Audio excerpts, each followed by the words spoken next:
Welcome to the Slop Farm. Enjoy the video. You start by placing the cursor where the table must live. Click Insert, then Table. Drag the grid to pick columns and rows, or pick Insert Table to type exact numbers.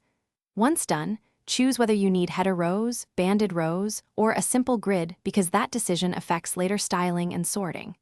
Make sure to set column widths roughly now so text wraps correctly. This saves time while you build the content and adjust structure. You enter or paste data into cells, using Tab to move forward and Shift plus Tab to go back. This keeps flow fast.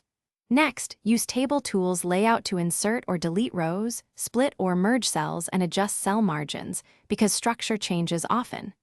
Then open Table Tools Design to apply a style.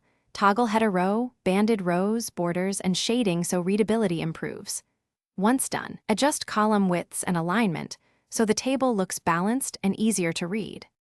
You finalize by using Auto Fit to resize columns to content or set fixed widths for a stable layout, depending on printing or sharing needs.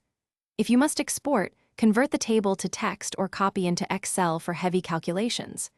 If things go wrong, check for hidden paragraph marks, extra line breaks, or cell margins causing odd spacing.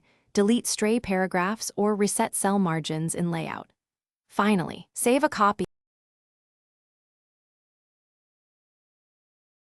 Thanks for watching. Consider subscribing if we helped you today.